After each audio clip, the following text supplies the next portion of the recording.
რაც შტატებს უნდა და რაც მამას უნდა, ამას გაიგებთ თქვენ მოგვიანებით. ასე ეხმაურება ირაკლი კობახიძე ამერიკის შეერთებული შტატების სახელმწიფო მდივნის მარკო რუბიოს მიერ გუშინ საქართველოს შესახებ გაკეთებულ განცხადებას. რუბიომ წარმომადგენელთა პალატის კომიტეტზე ჯო ულსონის კითხვის პასუხად განაცხადა, რომ ოცნების ხელისუფლების წარმომადგენლებმა მათ კითხეს, რა იქნება საჭირო ამერიკის შეერთებულ შტატებთან უკეთესი ურთიერთობისთვის. რუბიოს თანახმად მათ ამ კითხვას პასუხი გასცეს და ახლა ელიან არა მხოლოდ საქართველოსთან ამერიკის ურთიერთობის, არამედ ოცნების ქცევის ცვლილება. კობახიძემ რუბიოს ეს განცხადება დღეს ფაქტობრივად უარყო. ოცნების პრემიერმა თქვა, რომ ასეთი კითხვით შტატებისთვის არასდროს მიუმართავთ. ჩვენ არასდროს ასეთი კითხვა არ დაგვისვამს. ჩვენ გვაქვს ის გზავნილი, რაც საჯაროდაც განვაცხადებთ, ხო? ეს არის ის, არა, თქვენი აშუაში. ადამიანი როცა საუბრობს, შეიძლება თავის ინტერპრეტაციით რაღაც ქვას. არა, არ გვიგიჩნევს. ჩვენ მზად ვართ განვიხილოთ ყველა დეტალი, რაც არის დაკავშირებული სტრატეგიული პარტნიორობის აღდგენასთან. ეს ხო ერთადერთი, რაც ჩვენ მხრიდან ითქვა. საქართველოს არ არის სკოლის მოსწავლე, რომ საშემოდგომო გამოაყოლოს ვინმემ და გამოსწორება მოთხოვოს. საქართველოს არის ღირსეული სუვერენული სახელმწიფო. და ეს კაფეო დაუფიქსირეთ აბსოლუტურად ყველგან. უმძიმეს რამეს ეთხოვდა წინა ადმინისტრაცია ჩვენგან და ამას მოყვა შემდეგ ზეწოლა, წნეხი, შანტაჟი და ათასი უბედურება ქართული ხალხის წინააღმდეგ და ქართული სახელმწიფოს წინააღმდეგ.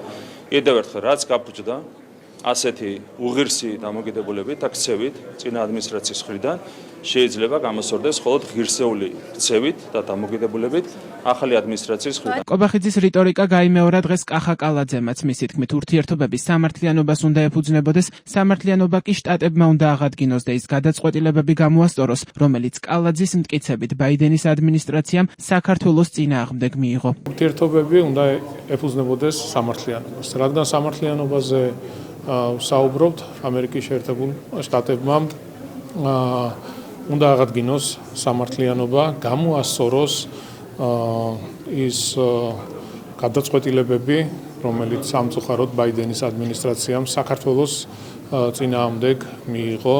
ეს ძალიან ცუდი იყო, ძალიან მძიმე იყო ეს ყველაფერი, რადგან ვიცით არაერთხელ გაგუკეთებია განცხადება, რომ ყველაფერი დაფუძნებული იყო ტყუილზე და სიცრუეზე. კიდევ ერთხელ ჩვენ გამოვთქვავთ სრულ მზადყოფნას, მზაობას, რომ ურთიერთობები დავიწყოთ ახალი ფურცლიდან. 3 ივნის ამერიკის შეერთებული შტატების წარმომადგენელთა პალატაში მოსმენისას რესპუბლიკელმა კონგრესმენმა ჯო ულსონმა ამერიკის შეერთებული შტატების სახელმწიფო დეპარტამენტის მდივანს მარკო რუბიოს კითხა, რა უნდა გაკეთდეს იმ სწრაფად მზარდი რადიკალიზაციის აღსაკვეთად, რომელსაც ქართული ოცნების მთავრობა უწყობს ხელს საქართველოში. პასუხად რუბიო დაეთანხმა ულსონის მიერ ივანიშვილის გუნდის აღწერას, რომლის თანახმად ოცნება არალეგიტიმური ირანის რეჟიმის მომხრე და ჩინეთის კომუნისტური პარტიის მიერ მხარდაჭერილია და განაცხადა, რომ შტატებმა უკვე განუმარტა საქართველოს ხელისუფლებას თუ რა არის საჭირო ურთიერთობების გასაუმჯობესებლად.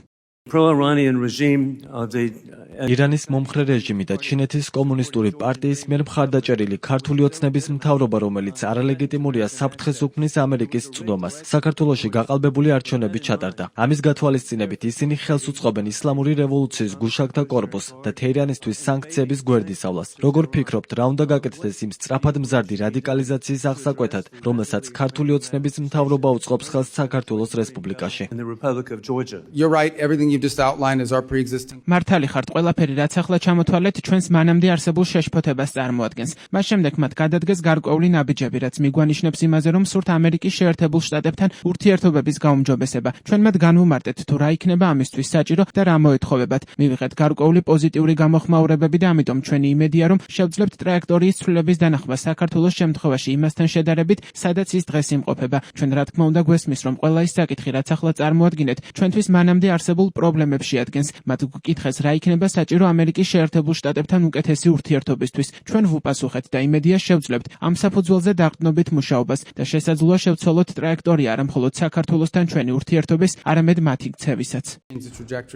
Not just of our relationship with Georgia, but of their behavior. მარკო რუბიოს გზავნილი არ გაგკვირვებიათ ოპოზიციაში. მათი თქმით, ბურთი ახლა ქართული ოცნების მოედანზეა, რომელმაც შტატებთან ურთიერთობების აღსადგენად კონკრეტული ნაბიჯები უნდა გადადგას, რაც ნაკლებ სავარაუდოა. გადატვირთვაზე, როდესაც არის საუბარი, აქ საუბარია იმაზე, რომ ამერიკის შეერთებულ შტატებს თავისი პირობები ექნება ქართული ოცნების რეჟიმთან. ეს არის ტრაექტორიის ცვლილება ამ ირანული, ჩინური, რუსულიდან ისევ ევროკავშირისკენ და ამერიკის შეერთებული შტატებისკენ მეორე და ძალიან მნიშვნელოვანი. მდივანი. ეს ძალიან მკაფიოდ შემიძლია ვთქვა, რომ მისთვის ამერიკის შეერთებული შტატებისთვის წითელი ხაზი არის ოპოზიციური პარტიების გაუქმება. რომ ამერიკის შეერთებული შტატები ოპოზიციურ პარტიების გაუქმებას აღიქვამს როგორც დემოკრატიის დასასრულს და პოლიტიკური პატიმრები, ხო? მათ შორის თავისუფალი და სამართლიანი არჩევნები. ამერიკა რეჟიმს აძლევს დადებითი ურთიერთობების შანსს, მაგრამ ამ შესაძლებლობას გააჩნია სრულიად კონკრეტული ფასი. რუბიოს და ამერიკული მხარის წინადადება არის მარტივი, გასაგები და ნათელი. პირველი, ანტიამერიკული რიტორიკის შეწყვეტა. მეორე, შუა დერეფრის და ანაკლიის სპორტის განვითარება. მესამე, ჩინეთზე ეკონომიკური და პოლიტიკური დამოკიდებულების შემცირება. ირანთან რევენანსის შეწყვეტა. ადეკვატური პოლიტიკური და სამართლებრივი გარემოს უზრუნველყოფა, რაც კრიტიკულად მნიშვნელოვანია სტაბილური, ფუნქციონირებადი პოლიტიკური ინსტიტუტების საარსებოდ, რომელშიც მონაწილეობას შეძლებს თავისუფალი არჩევის შედეგად გამორჩეული დემოკრატიული ოპოზიციური ჯგუფები. ბურთი არის ქოცების მოედანზე, მაგრამ ქოცები არიან რუსები, რომლებიც ღალატობენ საქართველოს ეროვნულ ინტერესს. ოპოზიციონერი პოლიტიკოსები ყურადღებას ამახვილებენ იმ ფაქტზეც, რომ მარკო რუბიო დაეთანხმა ჯო ულსონის მოსაზრებებს, რომლითაც კონგრესმენმა ქართული ოცნების ხელისუფლება დაახასიათა. მათი თქმით, ეს ივანიშვილის გუნდისთვის კაფიოს სიგნალი უნდა იყოს. ყველაზე მნიშვნელოვანი იყო მისი დათანხმება ჯო ულსონის აღწერაზე საქართველოში არსებული კონტექსტის, როდესაც ის საუბრობდა პროირანული და ჩინეთის კომუნისტური პარტიის მხარდაჭერილ იმ რეჟიმზე, რომელმაც გააყალბა არჩევნები და რომელსაც ლეგიტიმაცია არ გააჩნია და საფრთხეს უქმნის შეერთებული შტატების ინტერესებს. ამიტომ ყველაფერი ნათქვამია, რაც არ უნდა ქართული ოცნების პროპაგანდამ განსხვავებული სურათი წარმოაჩინოს და ქართული ოცნებამ ძალიან კარგად იცის, რაც უნდა გააკეთოს, თუ მას ნამდვილად სურს საქართველოს და შეერთებული შტატების სტრატეგიული პარტნიორობის აღდგენა, არა იმ პირობებით, როგორცაც ისინი საუბრობენ სუბთაფურისგან, არამედ ტრაექტორიის ცვლით და ქცევის კორექტირებით. მიუხედავად ქართული ოცნების მცდელობისა, რომ სრული იზოლაცია მოეხდინა საქართველოს ჩვენი სტრატეგიული პარტნიორებისგან, რუბიომ კიდევ ერთხელ დაადასტურა, რომ ამერიკის შეერთებული შტატების ინტერესი არის საქართველო, ამერიკის შეერთებული შტატების ინტერესი არის ქართველ ხალხთან მეგობრული სტრატეგიული ურთიერთობის შენარჩუნება. მათ ასევე ძალიან მკაფიოდ აღნიშნეს, რომ მათთვის მიუღებელია ქართული ოცნების მიერ გადადგმული ის ნაბიჯები, განსაკუთრებით რასაც ვხედავთ ბოლო 2 წლის განმავლობაში დემოკრატიის უკუსულის მიმართულებით, როგორ ექცევა ქართული ოცნება საკუთარ მოქალაქეებს. მას შემდეგ, რაც ამერიკის შეერთებული შტატების სახელმწიფო დეპარტამენტის მდივანმა ჯო ულსონის კითხვას უპასუხა, რესპუბლიკელმა კონგრესმენმა პლატფორმა X-ზე პოსტი გამოაქვეყნა. ქართული ოცნების ანტიამერიკული რეჟიმი ხელს უწყობს ირანისა და ჩინეთის კომუნისტური პარტიის უკანონო ქმედებებს, მაშინ როცა საკუთარ ხალხს უკანონოდ აპატიმრებს. მადლიერი ვარ, რომ პრეზიდენტი ტრამპი ამ საერთაშორისო ნორმების დამრღვევის სახელმწიფოსგან ქცევის შეცვლას მოითხოვს, დაწერა ულსონმა.